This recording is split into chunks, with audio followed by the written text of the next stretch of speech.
전 대광고 교목시자 현재는 종교 전문 작가로 활동하시는 유상태 선생님과 함께 이야기 나눠보겠습니다. 선생님 안녕하세요. 네, 안녕하세요. 예, 선생님과 함께 매주 수요일 이 시간 달을 가리키다 코너에서 역사 속 종교의 인물과 사건을 주제로 이야기 나눠보고 있습니다. 지난주에는 저희가 기독교의 창세 신화에 대한 이야기를 나눠봤어요. 네, 그랬죠. 예, 그때 나눴던 이야기 간략하게 짚어보고 오늘 새롭게 이어나가면 어떨까요? 네네. 지난주에 그 기독교의 창세 신화 이야기를 이제 쭉 나누면서 이 창세 신화가 주는 중요한 의미가 두 가지가 있다고 말씀을 드린 기억이 납니다. 우선 그 세상을 어떻게 봐야 되는가 하는 거, 그 다음에 두 번째로는 사람은 어떤 존재인가 하는 것이죠.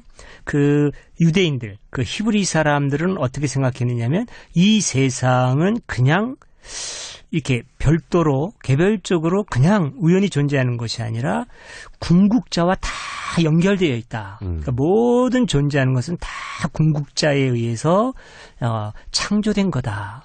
다 의도가 있다. 그래서 하나하나가 다 귀하고 소중하다. 그런 세상에 대한 어떤 의미, 존경심, 존중하는 마음, 그거를 전달해 줬고 현대인들이 그걸 같이 생각해 볼 필요가 있다라는 말씀을 드렸습니다. 예. 네, 또 하나는 사람은 그러면 어떤 존재인가? 역시 사람도 신의 모습을 닮았고 신의 뜻에 의해서 이 세상에 온 고귀한 존재다. 그래서 사람 안에 바로 하나님의 마음이 있고 하나님의 어떤 그 고귀한 인격이 담겨 있다. 그래서 마치 동학에서 인내천을 말하는 것처럼 그렇게 한 사람 한 사람을 다 소중히 여겨야 된다. 어떤 외부로 드러나는 어떤 조건이라든지 요즘 우리가 말하는 어떤 스펙으로 평가하는 것이 아니라 그 내면에 담겨 있는 그 고귀한 근원적인 성품, 그걸 보고 한 사람 한 사람을 다 소중히 여기는 것이 그 히브리 사람들이 갖고 있는 인간관이었고 현대인들이 놓치지 말아야 될, 그분들에게 배워야 될 점이 아닌가, 그런 말씀을 나눈 기억이 납니다. 예. 그래서 지난 시간에 이렇게 천지창조와 인간의 탄생에 대한 이야기를 나눠보면서 네. 저는 이러한 이야기들이 그 불교에서 말하는 연기론적인 세계관, 네. 그리고 원불교에서 말하는 사은사상과도 네네. 매우 통하고 있다는 것을 네. 느끼고 예. 그런 이야기까지 나눠봤던 것 같아요. 예, 그랬었지요. 예. 자, 오늘도 이어서 지난 시간의 내용을 좀 이어나가고 싶은데 이렇게 천지창조가 되고 인간이 만들어지고 네. 이렇게 인류 역사가 시작을 했잖아요. 예. 예. 그렇다면은 그 최초의 인간이 아담이라고 이야기를 했는데 예. 아담 이후 또 그의 자손들은 그 어떤 삶을 살았나요? 예, 아담 이후에 이제 아담이 그 안에 하와와 함께 이제 자식을 낳게 되지 않습니까? 그래서 그 아들, 행복하게 다 부모 말씀 잘 듣고 잘 살면 좋을 텐데, 예. 기독교 성서에는 그렇게 나오지가 않습니다. 예, 바로 그 형제들이 갈등을 일으키는 내용이 기록이 되어 있는데, 그 아들들의 이름이 가인과 아벨이었거든요. 잘 알고 있죠. 가인과 아벨.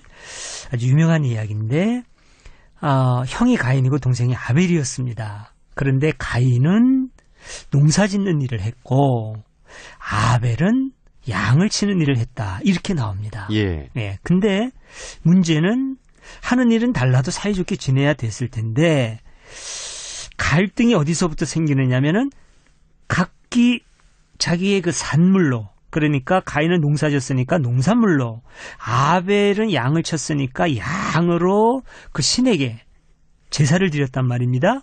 그런데 신이, 이스라엘의 하나님이 가인의 제사는 받지 않으시고, 그러니까 농산물은 받지 않으시고 동생의 아벨의 제사만 받으셔요. 이렇게 되니까 형인 가인이 서운하겠죠. 예. 동생에 대해서 질투심을 느끼게 됩니다. 그래서 동생을 죽이는 그런 비극적인 사건이 일어납니다.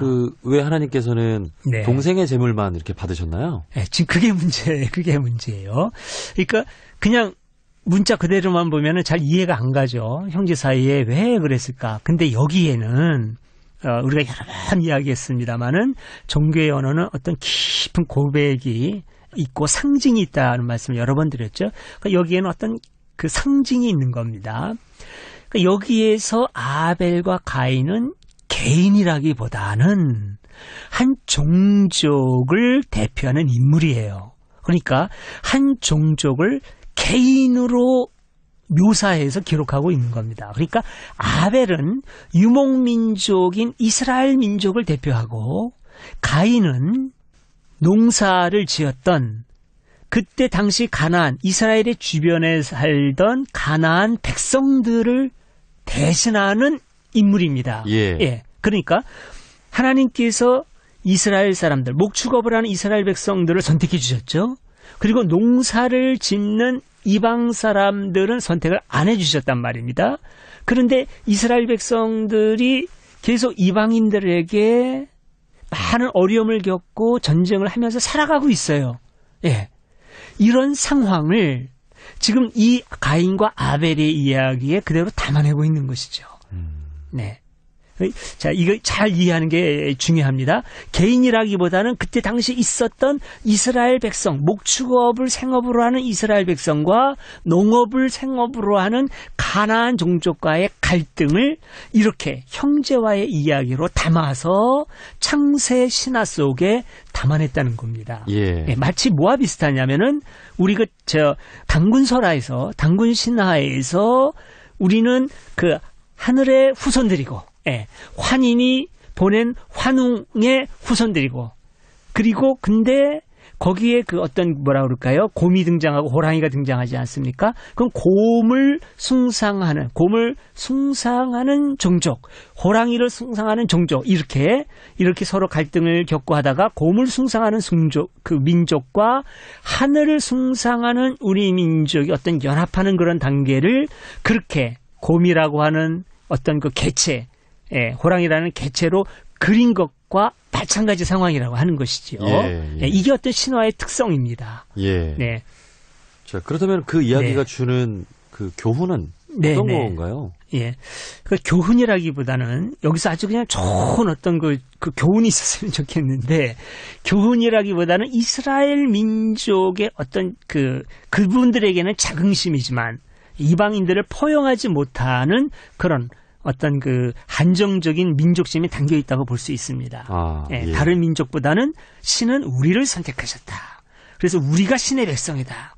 근데 그 신의 백성인 우리를 저 이방 민족이 시기한다. 그래서 우리를 자꾸 괴롭힌다라고 하는 그들이 느끼는 그 현재의 상황을 이렇게 가인과 아벨 이야기로 담아낸 것이라고 봐야 되는 거죠. 예. 예. 그렇게 가인이 아벨을 죽이고, 그리고 나서의 그 후손들 어떤 삶을 살았나요? 예, 그리고 나서 이제 그때는 이미 에덴 동산에서 아담과 하와가 선악과를 먹지 말라고 한 신의 뜻을 거스린 이후거든요. 그래서 이 세상에 죄가 들어와 가지고 가인과 아벨이 이렇게 범죄를 저질렀다고 기독교 성서에 보면 기록이 돼 있어요. 근데 이거를 그대로 해석하는 흐름도 있지만, 기독교에서 그렇게 해석하는 흐름도 있지만은 그거는 좀 이렇게 좀 보수적인 입장에서 해석하는 흐름이고, 제가 조금 아까 드린 그 설명, 그것은 또 이제 큰 주류인 기독교에서 해석을 좀 더 진취적으로 하는 그런 분들이 내리는 해석이라고 볼 수 있습니다. 그러니까 그 이후로 어쨌든 많은 종족이 갈라진 것으로 기독교 성서에 기록이 되어 있는데, 그걸 그대로 우리가 볼 필요는 없는 것이죠. 문자 그대로 볼 필요는 없는 것입니다. 네. 그리고 기독교 성서에 보면은 이 아담 이후의 그 후손들은 뭐 500살이 넘게 살았다 하는 이야기를 전하고 있잖아요. 예. 그런 그 내용은 어떻게 해석을 하면 좋을까요? 예, 이것도 이제 같은 선상에서 우리가 좀 봐야 되는데요. 초기의 인간들이 정말로 기독교 성서가 기록된 대로 500세 이상을 살았는가? 그 기록에 의하면은 가장 많이 산 사람이 969세를 산 걸로 돼 있거든요. 무두셀라라고 하는 인물인데, 이게 정말 사실인가? 이거는 정말 과학하고 정면으로 충돌이 되는 거지요. 그러나 역시 이것도 당시 사람들의 생각인 것이죠. 이 객관적 사실로 이해할 문제는 아닙니다. 그렇게 생각을 고대 사람들이 했는데, 그러면 그분들은 왜 그렇게 했느냐? 왜 옛날 사람 자기들의 조상가 그렇게 오래 살았다고 생각했느냐? 거기에는 이제 두 가지 의미가 있습니다. 우선 죄가 없을 때는 사람이 오래 살았다고 그분들은 생각을 했어요. 예. 죄로 말미암아서 사람들이 오래 살지 못하게 됐고 죽음이 이 세상에 들어왔다. 그러니까 죄가 없었을 때는 아주 오래 살았고 또 나중에 죄의 문제가 해결이 되면 오래 살 뿐만 아니라 죽음을 넘어서서 영원히 살 수도 있다. 이런 생각을 갖고 있었거든요. 그래서 그런 문제가 하나 있고 또 하나는 이 조상을 이 흠숭하는 의미, 그러니까 그 흠모하고 어떤 그 숭앙하는 그런 의미가 있다고 볼 수 있습니다.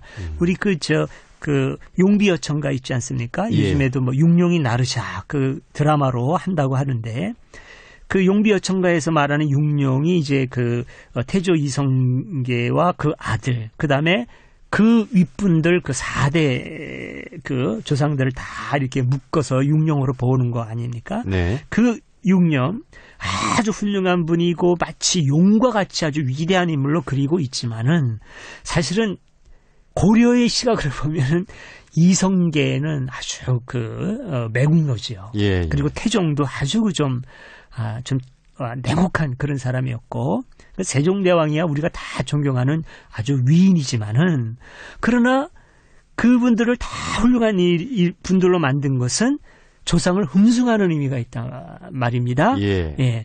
바로 그런 것처럼 창세기의 기록자들 그 분들이 봤을 때 그들의 조상은 위대한 조상일 수밖에 없는 거예요. 우리에게 당군이 위대하듯이. 예. 그러니까 그 조상을 흠숭하는 의미로 그분들은 죄도 없는 분이고 하나님의 뜻대로 산 사람들이었다. 그러니 당연히 장수했다라고 하는 어떤 그런 신앙 고백적인 의미로 기록이 된 것입니다. 예. 명확한 해석을 네. 해주신 것 같습니다. 예. 사실 우리의 인간 수명이 네. 요즘 80세가 조금 넘잖아요. 그렇죠. 예. 그래서 이런 경전 속에 수백 년을 살았다고 하는 네. 그런 부분들에 대해서 우리가 어떻게 받아들이면 좋을까 네. 아마 한 번쯤은 생각을 해보셨을 네. 것 같은데 이 죄가 없는 상황에서는 네. 오래 살고 네. 또 자신의 그 존경하는 조상을 그런 네. 높이는 의미로 이런 네. 받아들이면 좋을 것 같습니다. 예, 그렇습니다. 네. 예, 그게 옳습니다. 네. 네. 자, 기독교 성서에서 전하는 태초의 인류와 또 그 후손들의 이야기를 좀 나눠보고 있는데, 네. 이 노아 이야기도 좀 해보고 싶어요. 예. 그 노아와 노아의 방주 이야기, 영화로도 만들어져서 많은 네. 사람들이 한 번쯤은, 이 기독교인 분들이 아닌 분들도 한 번쯤은 들어보신 적이 있을 것 같은데, 네.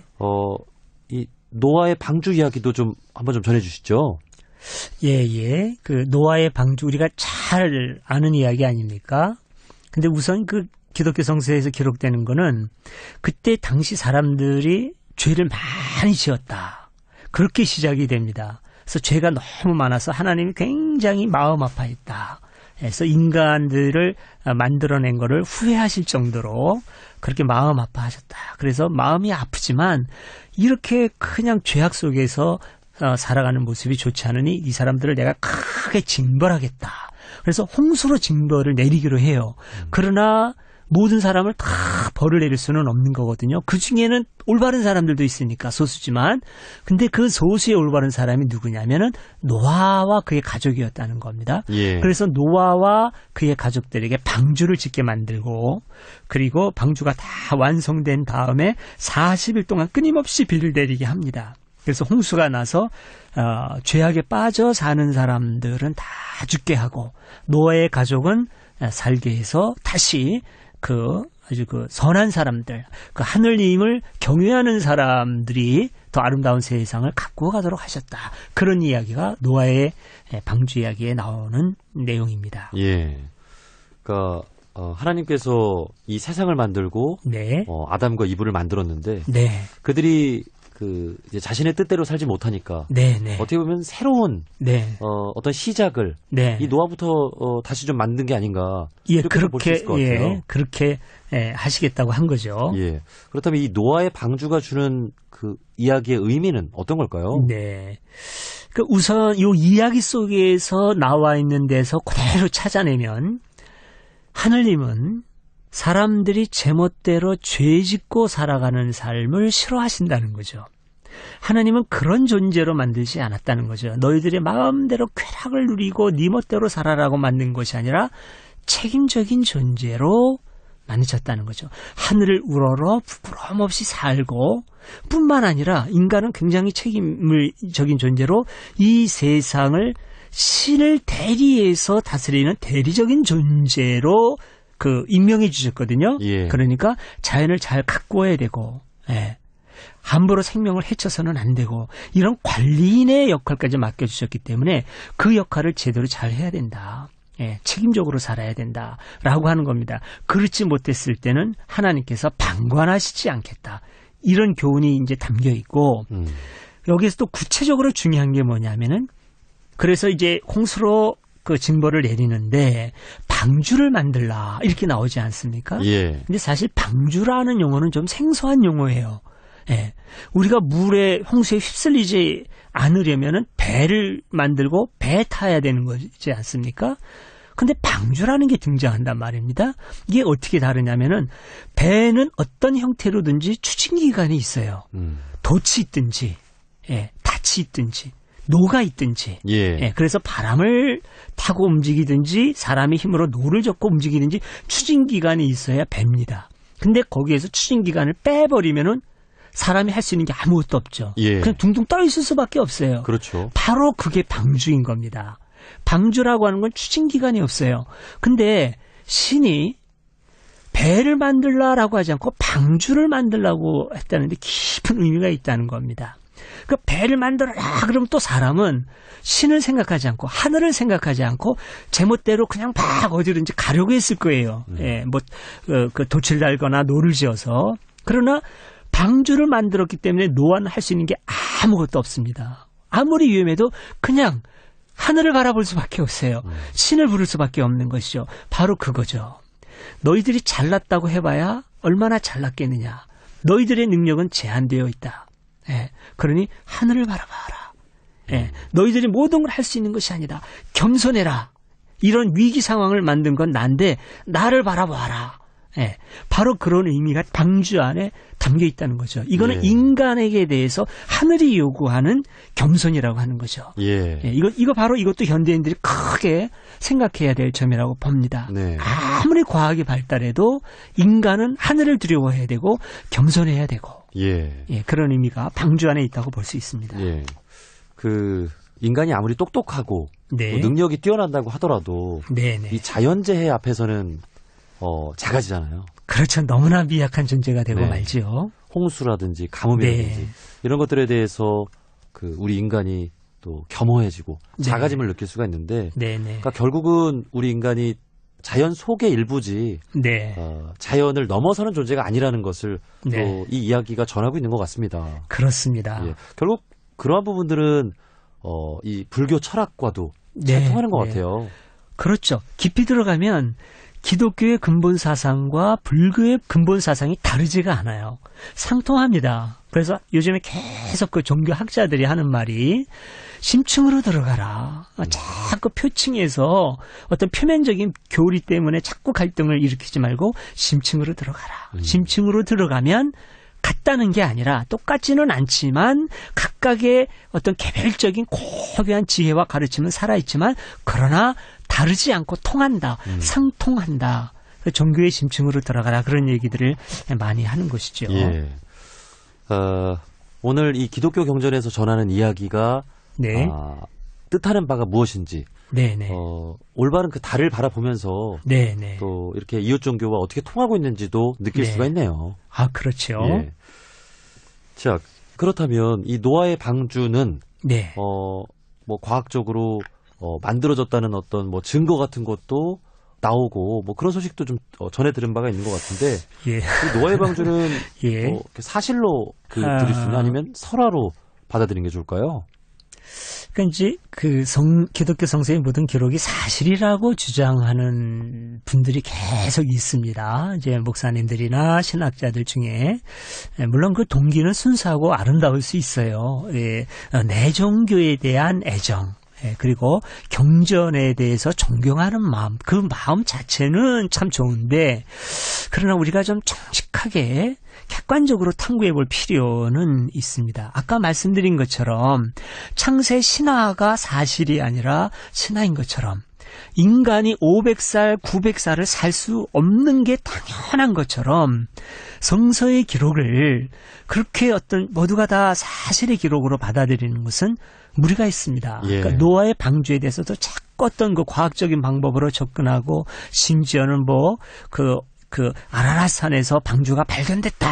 그렇게 주장하는 사람들도 있거든요. 예. 그리고 방주를 과학적으로 측량하고 재실험하고 그러는 분들도 있는데 그건 아주 극히 일부고 과학자들의 큰 무리에서는 그는 좀 상당히 그 무리한 어떤 종교적 열정주의자들의 시도인데 그 마음은 알겠으나 그거는 좀 무리한 해석이다라고 대부분의 사람들은 생각을 합니다. 예. 네. 선생님 말씀대로 그 안에 담긴 뜻을 보는 게 중요할 것 그게 같습니다. 중요합니다. 예. 네. 노아의 방주와 이 대홍수에 대한 이야기를 했는데, 네, 네. 이 대홍수와 관련된 이야기들은 네. 사실 다른 종교와 문화에도 존재를 하죠. 그렇죠. 네네. 아까 그 창세신화 말씀드린 것처럼 그 히브리 성서에 나오는 구약에 나오는 중요한 그 신화들이 보다도 앞선 문명이었던 메소포타미아 문화의 영향을 깊이 받았다라고 하는 것을 받아들이는 게 참 중요할 것 같아요. 바로 그렇습니다. 이 대홍수라고 하는 것 자체가 사실 이스라엘 지역에는 대홍수가 있는 지역이 아니에요. 오히려 비가 모자라는 지역이죠. 예. 대홍수는 늘 어디에 있었느냐면은 나일강이 좀 범람하거나 그랬을 때 이집트에서도 발생할 수 있지만 그보다 더 큰 홍수는 항상 그 메소포타미아 지역의 큰 강, 유프라테스 강과 티그리스 강이 범람할 때 거기에서 있었습니다. 예. 그때 큰 범람을 계속해서 그 지역 사람들, 메소포타미아 지방 사람들은 반복해서 겪었어요. 그래서 그 반복된 그런 경험을 후대에 전하면서 그게 홍수설화로 이어지거든요. 그래서 홍수가 났을 때는 온 땅이 다 덮였다. 옛날 사람들이 볼 때 자기가 살던 땅이 다 덮이면은 세상이 다 덮인 거거든요. 그래서 그런 얘기가 전해져 오면서 그 설화가 히브리인들에게도 전해지고 히브리인 고대 이스라엘 사람들이죠. 그리고 히브리 사람들이 거기에서 어떤 그 자기의 신앙관과 접목을 하면서 히브리 성서로 들어온 이야기거든요. 그러니까 이거를 다른 문화의 영향을 받았기 때문에 우리가 조금 뭐라 그럴까요? 자존심이 상한다 이렇게 생각하는 신앙인들도 있는데 그럴 필요가 없습니다. 원래 모든 인간의 문화는 서로 주고받는 것이고 그러면서 서로 성장하는 겁니다. 기독교가 다른 종교에 준 굉장히 훌륭한 그 영향력도 있고 또 다른 종교한테 받아들인 점도 있고 그래서 이런 교류 자체를 인정하는 게 참 중요할 것 같습니다. 예. 이 노아의 방주와 대홍수가 주는 의미에 대해 이야기를 나눠보고 있는데 이 대홍수를 통해서 노아와 노아의 가족들 이렇게 선택된 자들만 살아남고 또 이렇게 새로운 세상이 시작이 됐잖아요. 예. 사실 이것도 종교적으로도 큰 의미가 있다고 볼 수 있을 것 같아요.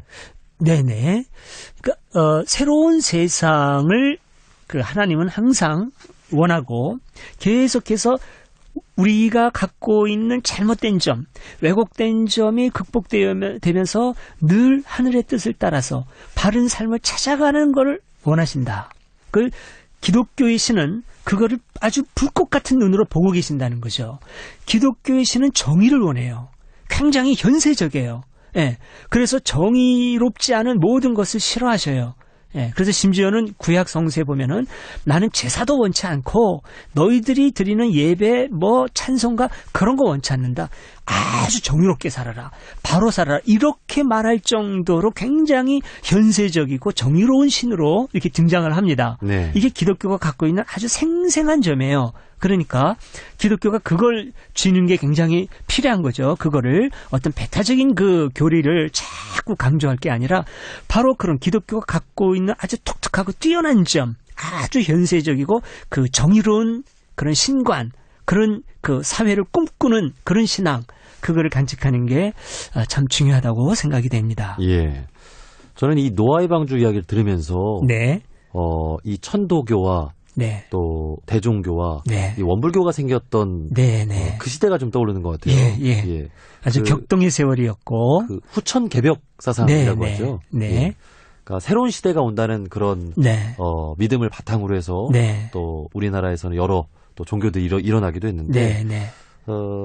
이 마음을 항상 새롭게 함으로써 새로운 시대를 살려는 거. 네. 사실 이것도 원불교에서 말하는 네. 가장 중요한 마음 공부잖아요. 그렇죠. 예. 예. 이런 거를 또 이 노아의 방주 사건을 통해서도 네, 알 수가 네. 있을 것 같습니다. 예, 그렇습니다. 예. 자, 그래서 노아와 후세들은 네. 이제 죄를 짓지 않고 네. 마음 공부를 잘해서 네. 좀 이렇게 잘 살아갔나요? 어떻게 됐나요? 그래야 되는데, 이제, 그렇지 못한 게 또 이제 인간의 한계라고 볼 수 있죠. 그러니까 기독교 성서는 계속해서 그 긴장관계가 계속 반복되고 순환되면서 그거를 이제 뭐라 그럴까요? 이겨나가는 그런 과정이라고 볼 수 있습니다. 그러니까 마치 그 헤겔이라고 하는 철학자가 역사의 법칙을 설명한 것처럼 하나의 그 올바름이 이것이 옳은 것이다라고 어떤 그 정의 나오면은 거기에 대한 어떤 그 반의 개념이 나오거든요. 또 도전하는 세력이. 그럼 그게 또 합해져서 새로운 정이 되고 그러나 그 정에 대해서 또 다른 어떤 그 반의 이론이 생겨서 또 갈등을 일으키다 또 더 발전된 정으로 가고 하는 것처럼 바로 그렇게 과거의 잘못을 극복하고 새로운 모습으로 섰는가 하면은 또다시 어디에선가 일그러진 모습이 또 생겨나고 찾아오고 그래서 갈등 구조가 만들어지고 거기에서 또 그 신의 사람들을 보내서 책망을 하고 그 잘못된 점을 고쳐나가고 그러다가 또 어느 정도 세월이 지나면 또 일그러지고 이런 반복된 모습이 그 기독교 성서에 그 히브리 성서에 나타나는 그런 갈등의 역사라고 볼 수가 있습니다. 예. 오늘날도 사실은 마찬가지죠. 그래서 네. 이 원불교에서 말하는 무시선 무처선 네. 언제 어디서나 이 마음 공부가 필요한 이유가 네. 우리 네. 인간이 정말 이렇게 나약하구나. 네. 순간의 어떤 잘못으로 죄를 짓고 네. 그렇게 되는구나 하는 거를 또 알 수가 있네요. 예. 예. 또 기독교 성서에서 유명한 이야기 중에 하나가 또 이 바벨탑 네. 이야기인데 네네. 이 바벨탑 이야기는 어떤 내용인가요? 이 바벨탑 이야기는 이제 그 노아의 후손들이 이제 번창을 하면서 처음에는 가족으로 시작했지만 또 종족을 이루죠. 그래서 점점 이제 인구가 많아지면서 그 이제 무리지어 이동을 하게 됩니다. 그래 아주 좋은 땅을 발견을 하게 되는데 거기에서 이제 새로운 각오를 갖게 돼요. 자, 우리가 도시를 짓자. 예, 도시를 짓자. 그리고 우리 이름을 내자. 그리고 흩어짐을 면하자. 이렇게 이제 생각을 하는 기록이 기독교 성서에 보면은 나옵니다. 예. 그러니까 여기에서 우리가 다시 과거의 잘못을 우리가 이제 다 용서받고 새로운 삶을 살게 되었으니 우리가 이제는 하늘을 우러러 부끄러움 없이 살자. 이런 결론을 내리면 참 좋을 텐데 이제 그런 생각은 다시 잊어버리고 도시를 짓자. 그리고 거기에서 우리가 행복하게 살되 바로 살자. 그러면 좋을 텐데 우리 이름을 내자. 이렇게 된단 말입니다. 예. 우리 이름을 내자. 그리고 흩어짐을 면하자. 이건 어떤 사람들끼리의 어떤 명예 그리고 어떤 그 사람들끼리의 단결 이거를 암시하는 것으로 해석을 해요. 성서 학자들은. 그리고 이런 의도가 하나님 보시기에 잘못됐다. 이렇게 그 해석을 합니다. 그러니까 바벨탑 이야기는 인간이 또다시 신을 배척하고 하늘에 대한 두려움을 모르고 자기 교만 그리고 자기 위주, 인간들의 이기심으로 돌아갔다. 이렇게 이제 해석을 하는 것이죠. 그래서 이제 여기에 대해서 이제 신이 역사 속에 또 간섭을 하시고 이 기독교의 신관은 신이 역사 속에 나타나는 신관이거든요. 예, 그래서 나타나가지고 사람들을 흩으셔서 그 다음부터 종족이 갈라지고 언어도 갈라졌다. 이런 그 기록이 나와 있습니다. 그러니까 예. 여기에서는 이제 여러 가지 의미가 있을 수 있겠는데 우선 고대인들이 어떻게 해서 종족이 갈라졌을까? 어떻게 해서 언어가 갈라졌을까라고 하는 그 궁금증에 대한 해석이 담겨 있다고 볼 수가 있고, 예. 그다음에 또 하나는 바벨탑이라고 하는 게 이스라엘보단 아까 말씀드린 메소포타미아 지방에 문명으로 앞섰던 메소포타미아 지방에서 존재하던 거였거든요. 지구라트라고 하는 신전, 거대한 신전은 실제로 그건 존재했었어요. 그래서 그 신전을 보고 그 이방인의 거대한 신전을 보고 이스라엘 백성들이 어떤 그 종교적인 해석을 한 그런 흔적이라고 볼 수가 있겠습니다. 예. 자, 이렇게 바벨탑 이야기까지 나눠봤습니다. 네. 지난주와 오늘 시간까지 2주에 걸쳐서 기독교에서 말하는 창세 신화와 네. 또 인류의 조상인 아담과 또 그 후손들의 이야기를 이렇게 이야기 나눠봤는데 네. 이 2시간을 정리하면서 기독교의 이러한 이야기들이 전하는 근본 뜻에 대해서 네, 마지막으로 네. 한 말씀 부탁드립니다. 네, 네. 그 지난주하고 이번 주에 걸쳐서 그 창세 신화 얘기를 하면서 이 기록은 어디까지나 신화다라고 하는 말씀을 드렸지요. 역사적 사건이 아니라 신화다. 그러니까 이거를 사실로 보지 말고 거기에 담긴 뜻이 무엇이냐를 물어야 된다는 말씀을 이제 중요하게 드렸고요. 예. 그랬을 때 어떻게 옛날 사람들은 그렇게 몇백 년을 살 수 있었느냐. 이 기록 자체가 너무나 황당하다. 그러니까 이런 기록은 아주 우스꽝스러운 것이다라든지 신빙성이 없다.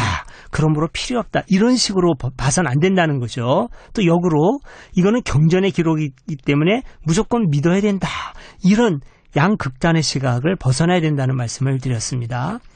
그리고 제가 하나 좀 말씀드리고 싶은 것은 현대인들 중에 이런 기록 때문에 종교를 무시하는 분들도 좀 있어요.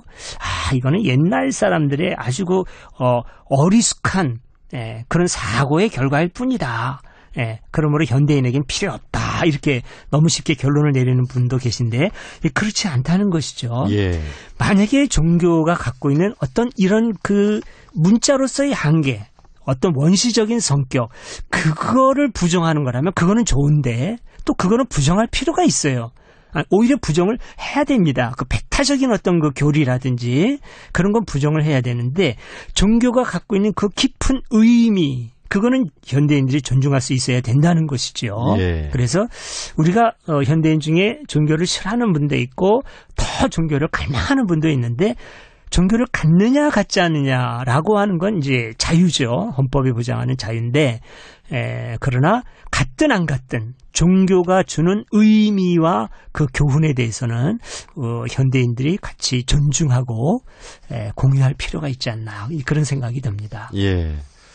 이 달을 가리키다 코너에서 네. 여러 종교가 가리키고 있는 이 손가락이 아니라 예. 달을 올바로 바라보고 네. 이렇게 이야기를 나눠보면서 이웃 종교를 이해하는 아주 귀한 시간을 또 네.